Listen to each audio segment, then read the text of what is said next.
Hello, good morning बच्चों। आज हम लोग वर्क एनर्जी और पावर के बारे में चर्चा करने वाले हैं। तो चलिए बच्चों, मैं सत्येंद्र कुमार अपने चैनल एजुकेशन इंजन पर आप लोग का स्वागत करता हूं। तो चलिए शुरुआत करते हैं वर्क एनर्जी एंड पावर। बच्चों, आपकी तरफ से बहुत सारा प्यार मिल रहा है, तो प्लीज इसको बरकरार रखिए और ज्यादा से ज्यादा सब्सक्राइब कीजिए, सपोर्ट कीजिए। इससे मुझे ताकत मिलता है, हौसला मिलता है। तो प्लीज सब्सक्राइब और शेयर जरूर कीजिए। तो चलिए देखते हैं हम लोग वर्क एनर्जी और पावर। वर्क क्या होता है? तो हम लोग दुनिया में देखते हैं बहुत सारा काम हो रहा है हमारे अगल बगल सराउंडिंग्स में। अलग अलग तरह के लोग अलग अलग काम कर रहे हैं। बच्चे पढ़ाई कर रहे हैं, तो जो ऑफिस है तो जो ऑफिस जा रहे हैं। कुछ फील्ड वर्क है जो फील्ड में काम कर रहे हैं, खेतों में काम हो रही है ना। तो अलग अलग तरह के जीव जंतु प्राणी अलग अलग तरह के काम कर रहे हैं। लेकिन क्या फिजिक्स में सभी काम को काम माना जाता है? तो फिजिक्स में सभी काम को काम नहीं माना जाता है। तो वैसे काम को काम माना जाता है जिसमें कोई फोर्स लगे, फोर्स लगने से डिस्प्लेसमेंट हो, तभी उस फोर्स के द्वारा वर्क माना जाता है, वर्क डन कंसीडर किया जाता है। तो चलिए देखते हैं वर्क डन किन किन बातों पर निर्भर करता है। तो वर्क डन बाई फोर्स, तो वर्क किसके द्वारा होगा? तो कोई फोर्स के द्वारा होगा। तो वर्क डन डिपेंड करता है कौन कौन से बातों पे? तो पहली बात हो गई कि फोर्स अप्लाई होना चाहिए। अगर हमें एक वर्क करना है तो हमें फोर्स लगाना पड़ेगा। दूसरा, फोर्स लगने के बाद उसमें डिस्प्लेसमेंट होना चाहिए, डिस्प्लेसमेंट होना चाहिए। अब ये फोर्स दो तरह के हो सकते हैं नेचर में। एक कांस्टेंट फोर्स, जबकि दूसरे काइंड का फोर्स वेरिएबल फोर्स हो सकता है। तो फोर्स दो तरह के हो सकते हैं, कांस्टेंट हो सकता है या वेरिएबल हो सकता है। कांस्टेंट फोर्स कहने का मतलब समय के साथ फोर्स का मैग्नीट्यूड नहीं बदलता। समय के साथ फोर्स का मैग्नीट्यूड नहीं बदल रहा हो, डायरेक्शन नहीं बदल रहा हो, है ना। तो वैसे फोर्स को हम लोग कांस्टेंट फोर्स बोलते हैं। और वैसा फोर्स जो वेरिएबल हो, मतलब जिसका फिक्स्ड वैल्यू ना हो सकता है डायरेक्शन सेम हो लेकिन उसका मैग्नीट्यूड क्या कर रहा हो, बढ़ रहा हो या घट रहा हो। जैसे अगर कोई f बराबर लिख दे 2x² प्लस 3x प्लस 4, तो ये डिस्टेंस डिपेंडेंट है। डिस्टेंस बढ़ रहा है तो फोर्स बढ़ता जा रहा है, और जबकि डायरेक्शन सेम है फोर्स का, है ना। तो यहाँ पर फोर्स कैसा है? वेरिएबल फोर्स है। जबकि कांस्टेंट फोर्स हम मान लेते हैं कि कोई 10 न्यूटन का फोर्स लग रहा है अलोंग एक्स एक्सिस, तो ये कांस्टेंट फोर्स हो गया। तो दो तरह के फोर्स के द्वारा वर्क डन डिफाइन किया जाएगा, कांस्टेंट फोर्स और वेरिएबल फोर्स। तो फोर्स दो चीजों पर निर्भर करता है, फोर्स और डिस्प्लेसमेंट। और इसके अलावा तीसरा, फोर्स और डिस्प्लेसमेंट के बीच के एंगल पर भी डिपेंड करता है। किन पर डिपेंडेंट करता है? तो angle between force and displacement, ये हो गया। तो वर्क डन तीन चीजों पर निर्भर करेगी। एक तो फोर्स लगना चाहिए, फोर्स लगने के बाद डिस्प्लेसमेंट होना चाहिए, और इनके बीच में क्या एंगल है उस पर भी निर्भर करता है। तो अकॉर्डिंग टू दिस कॉन्सेप्ट हम लोग कह सकते हैं वर्क डन जो होगा, work done by a force, work done by constant force. अभी हम कांस्टेंट फोर्स की बात करेंगे।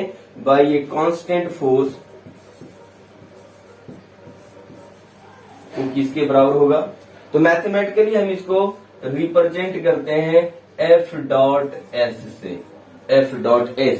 अच्छा, हम लोग वेक्टर में पढ़ते हैं कि दो वेक्टर का प्रोडक्ट स्केलर हो सकता है या वेक्टर हो सकता है। डिपेंड करता है कि दोनों वेक्टर के साथ हम डॉट प्रोडक्ट लेते हैं या क्रॉस प्रोडक्ट लेते हैं। अगर हम डॉट प्रोडक्ट ले रहे हैं तो ये आने वाला रिजल्ट इसका जो होगा वो क्या होगा? Scalar quantity. ये डॉट प्रोडक्ट क्या देता है? दो वेक्टर का डॉट प्रोडक्ट स्केलर क्वांटिटी देता है। तो यहाँ पर वर्क डन मेरा क्या है? स्केलर है, तो इसलिए हमने यहाँ पर क्या किया? डॉट प्रोडक्ट किया गया, है ना।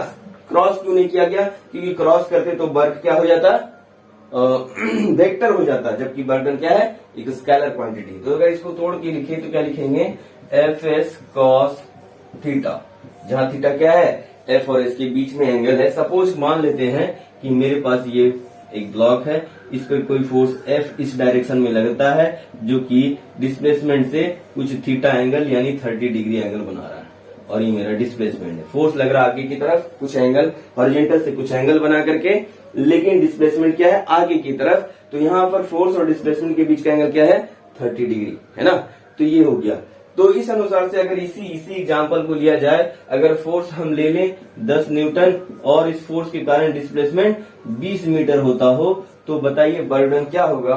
तो बर्डन हो जाएगा W बराबर F S cos theta, F का वैल्यू 10 न्यूटन, एस यहाँ पर 20 मीटर, और थीटा हो गया कॉस 30 डिग्री। कॉस 30 होता है √3/2, तो ये हो जाएगा 10 इंटू 20 इंटू √3/2, ये कट गया 5 बार में, तो 100√3। वर्ग का यूनिट क्या होता है, तो जूल। ये एक्चुअली न्यूटन मीटर को हम क्या बोल रहे हैं, जूल बोल रहे हैं। बर्डन का जो यूनिट है वो न्यूटन मीटर है, और उस न्यूटन मीटर को हम क्या बोल रहे हैं, जूल बोल रहे हैं। तो एसआई यूनिट क्या हो जाएगा बर्डन का एसआई यूनिट हो जाएगा न्यूटन मीटर, जिसको हम क्या बोल रहे हैं, जूल बोल रहे हैं। ये हो गया। तो एक कांस्टेंट फोर्स के द्वारा बर्डन कैसे डिफाइन करते हैं, तो एफ डॉट एस, ये दो वेक्टर का डॉट प्रोडक्ट है। कौन से वेक्टर का, तो फोर्स और डिस्प्लेसमेंट पे। बर्डन डिपेंड करता है फोर्स और डिस्प्लेसमेंट पे, और उसके बीच के एंगल पर भी डिपेंड करता है। तो अगर एंगल थीटा कुछ 30 डिग्री यहाँ पर है, तो बर्डन यहाँ पर कितना आ गया मेरा, 100√3 जूल। ठीक है, तो आगे चलते हैं बच्चों। इसको एक पेन पेपर लेकर रखिए, बैठिए तो नोट बनाइए, है ना।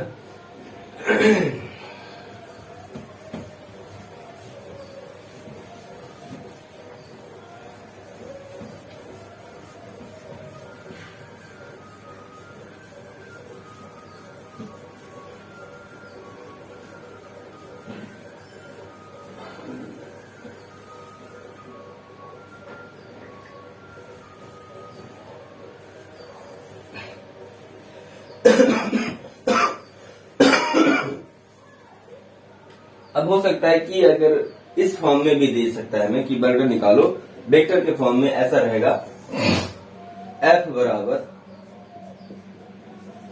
2i plus 3j plus 4k, और इस फोर्स के कारण एक डिस्प्लेसमेंट हो रहा है S, कितना हो रहा है, तो हो सकता है i plus 2j plus 3k, है ना।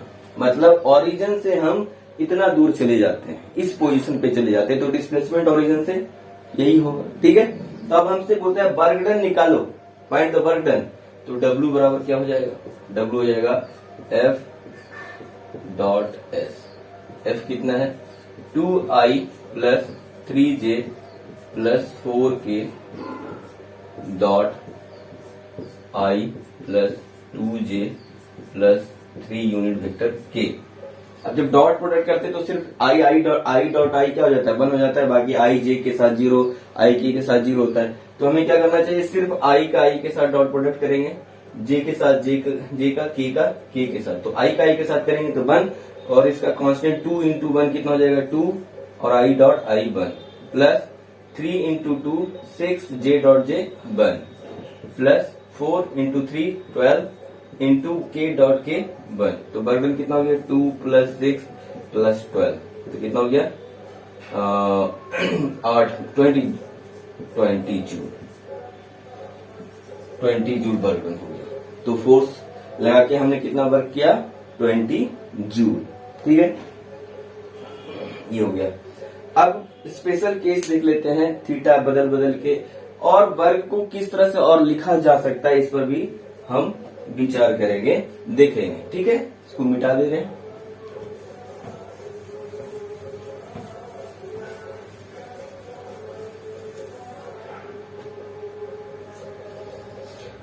तो वर्क का डेफिनेशन क्या है मेरा, W बराबर आया एफ एस कॉस थीटा। यहाँ पर क्या है, ये मेरा ऑब्जेक्ट है और हमने इस पर फोर्स इधर लगाया और डिस्प्लेसमेंट कुछ इधर हो रहा है, थीटा एंगल बना। ठीक, तो हम लिख सकते हैं इसको, ये लिखा जा सकता है एफ कॉस थीटा इसके साथ ले लें इंटू एस, तो क्या हो जाएगा एफ कॉस थीटा इधर इधर ही हो जाएगा, इसका कंपोनेंट एफ कॉस थीटा और इधर हो जाएगा एफ साइन थीटा। तो एफ कॉस थीटा मतलब फोर्स का डिस्प्लेसमेंट के अलोंग कंपोनेंट, यानी डिस्प्लेसमेंट के पैरेलल। तो बोल सकते हैं एफ पैरेलल है ना किसके, एस का इंटू एस, यही वर्क डन होगा, है ना। अगर फोर्स दिया हुआ, फोर्स का अगर हम कंपोनेंट ले ले किधर, तो डिस्प्लेसमेंट की तरफ, तो बर्डन मेरा क्या आ जाएगा एफ पैरेलल इंटू एस। अच्छा, इसको ऐसे भी लिख सकते हैं, एस का दो कंपोनेंट ले लेते हैं, एक हो जाएगा फोर्स की तरफ एस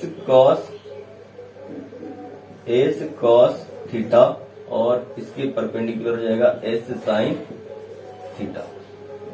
तो क्या बर्डन को ऐसे भी लिख सकते हैं F into S cos theta, है कि नहीं, एस कॉस थीटा। तो एस कॉस थीटा क्या है, तो फोर्स के पैरेलल है component F into S parallel. तो बर्डन को ऐसे भी लिखा जा सकता है, या तो फोर्स को डिस्प्लेसमेंट के पैरेलल कंपोनेंट ले ले फोर्स का, या डिस्प्लेसमेंट का कंपोनेंट ले ले फोर्स के अलोंग और दोनों को गुना कर ले, प्रोडक्ट हो जाएगा, जो आएगा वो हमें क्या देगा, वर्क डन देगा। ठीक है, तो ये अदर फॉर्म, दूसरा फॉर्म भी बोल सकते हैं, वर्क डन को ऐसे भी लिखा जा सकता है। ठीक है,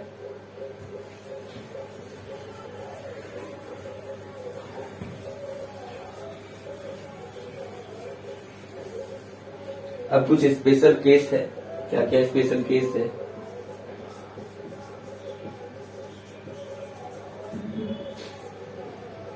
केस नंबर 1, अगर फोर्स और डिस्प्लेसमेंट के बीच का एंगल क्या हो, फोर्स भी इधर लग रहा हो और डिस्प्लेसमेंट भी इधर ही है, मतलब डिस्प्लेसमेंट के डायरेक्शन में फोर्स लग रहा है, या जिधर फोर्स लगा रहे हैं उधर ही डिस्प्लेसमेंट हो रहा है, तो उस केस में थीटा क्या हो जाएगा 0 डिग्री। तो उस समय वर्क डन क्या हो जाएगा, तो एफ एस कॉस 0 डिग्री मतलब एफ एस के बराबर, है ना। तो इस वर्क को हम बोलेंगे पॉजिटिव वर्क डन। तो कब तक पॉजिटिव वर्क डन होता रहेगा, तो जब तक थीटा 0 से 90 के बीच में रहे या बराबर भी हो जाए 90 के बराबर, क्योंकि कॉस थीटा पहले कोऑर्डिनेट में क्या होता है पॉजिटिव होता है, दूसरे में नेगेटिव हो जाता है, ग्राफ भी इसका ऐसा बनता है। तो ये 0 π/2, ये पाई, ये हो गया 3 π/2, यहां जाके 2 पाई। तो 0 से π/2 कॉस पॉजिटिव रहेगा, π/2 से 3 π/2 कॉस नेगेटिव, तो इसके बीच में वर्क डन क्या होगा, तो नेगेटिव आएगा, है ना। तो वर्क पॉजिटिव कब होगा, जब थीटा 0 से 90 हो या 90 के बीच में हो। ठीक है, केस नंबर 2, अगर थीटा 90 डिग्री हो जाए तो क्या होगा, थीटा क्या हो 90 डिग्री हो जाए तो क्या होगा, ये फोर्स डिस्प्लेसमेंट इधर हो रहा है और फोर्स ऊपर लग रहा है ना। तो वर्क डन क्या होगा, तो वर्क डन हो जाएगा एफ एस कॉस 90 डिग्री मतलब वर्क डन 0। तो अगर पूछे हमसे कि नॉर्मल और mg के द्वारा वर्क डन क्या होगा, तो 0 होगा, वर्क डन बाई नॉर्मल भी 0 होगा और वर्क डन बाई mg भी 0 होगा, जब ऑब्जेक्ट सरफेस पे, प्लेन सरफेस पे रखा हो, है ना, हॉरिजॉन्टल प्लेन सरफेस पे रखा हो, उस समय नॉर्मल और mg का वर्क डन क्या होगा 0 होगा। अगर इंक्लाइंड सरफेस हो तो mg नीचे की तरफ लगेगा और नॉर्मल परपेंडिकुलर होगा n।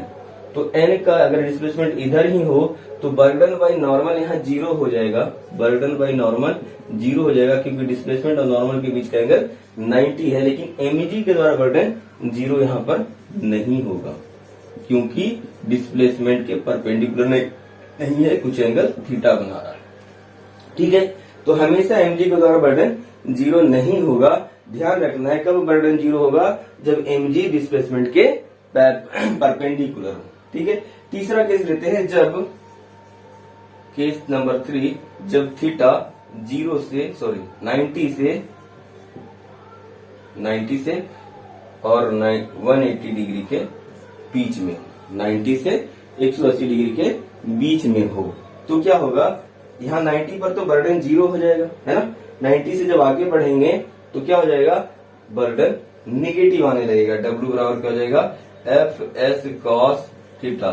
थीटा यहाँ पर 90 से 180 के बीच में थीटा निगेटिव होगा, कॉस थीटा निगेटिव होगा, तो बर्डन यहाँ निगेटिव हो जाएगा, माइनस एफ एस। अगर थीटा 180 डिग्री है तो कॉस 180 डिग्री अगर ले लें तो बर्डन कितना हो जाएगा, बर्डन माइनस एफ एस हो जाएगा। तो बर्डन निगेटिव हो गया। तो बच्चों हम बोल सकते हैं बर्डन पॉजिटिव भी हो सकता है, 0 भी हो सकता है और निगेटिव भी हो सकता है, ठीक है। तो निगेटिव थी 90 से 180 के बीच में। तो इतना हमें बर्डन के बारे में पता चल गया, ठीक है। अब इस पर कुछ प्रॉब्लम कर लेते हैं।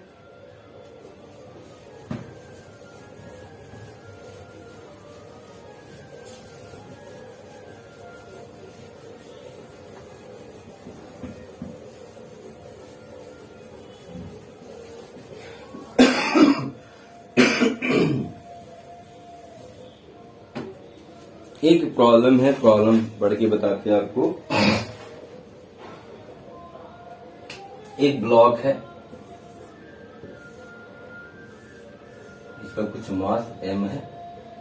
एक ब्लॉक है, इसका मास m है, इसको पुल किया जा रहा है हॉरिजॉन्टल सरफेस की तरफ।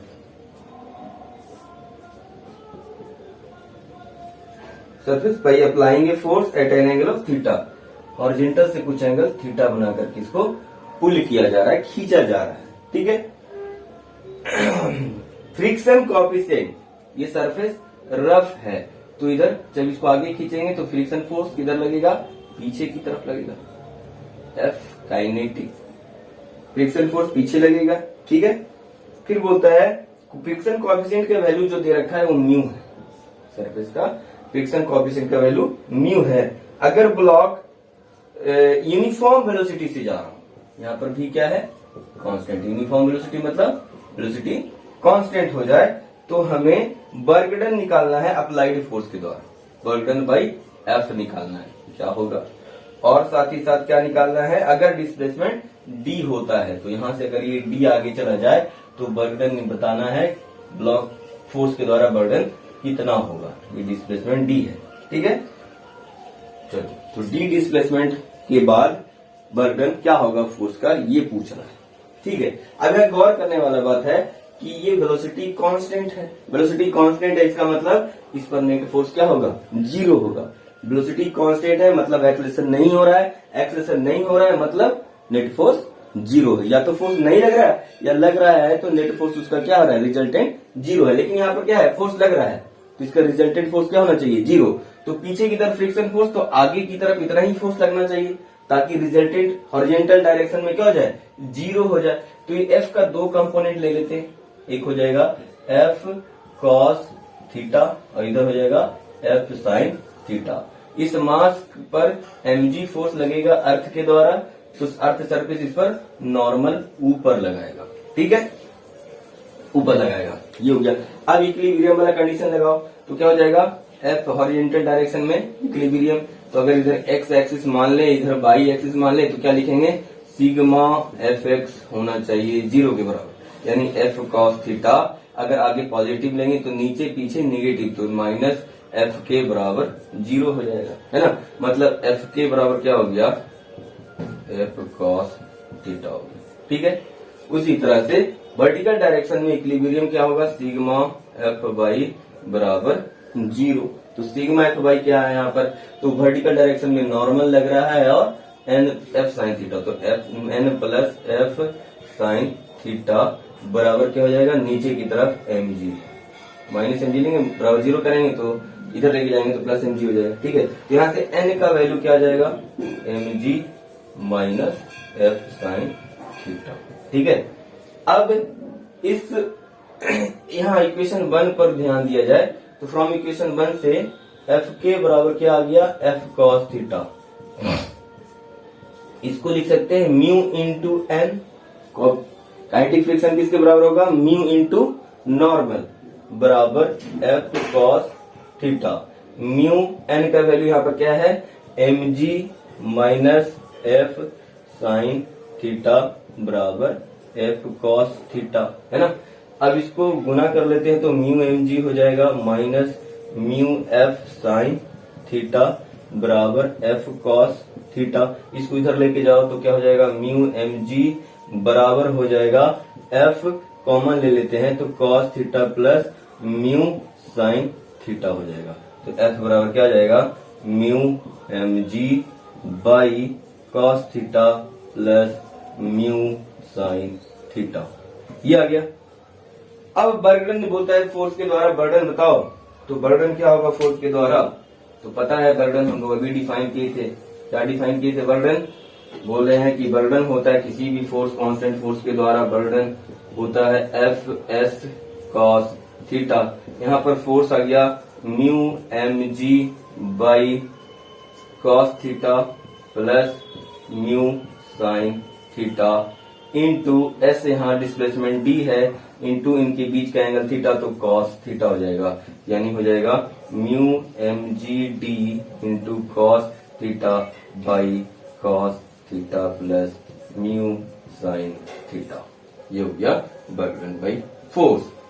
तो बच्चों ये बर्गडन बाई कांस्टेंट फोर्स आज हम लोग ने डिस्कस किया। कुछ एक बहुत अच्छा ही सवाल हमने देखा, है ना। तो इससे हमारा कांस्टेंट फोर्स के द्वारा जो बर्डन है वो कॉन्सेप्ट क्लियर हो गया। तो ठीक है बच्चों, वीडियो को ज्यादा लंबा नहीं करते हैं, यहीं पर समाप्त करते हैं। आप हमारे साथ बने रहिए, वीडियो लगातार देखिए, ठीक है। और लाइक और शेयर जरूर कीजिए। हाँ, अभी क्या हो रहा है कि सब्सक्राइबर मेरे बढ़ रहे हैं, तो इससे हमें बहुत अच्छा लगता है। तो प्लीज इस तरह से सब्सक्राइब कीजिए और अपने दोस्तों को ज्यादा से ज्यादा शेयर कीजिए। तब तक के लिए थैंक यू, गुड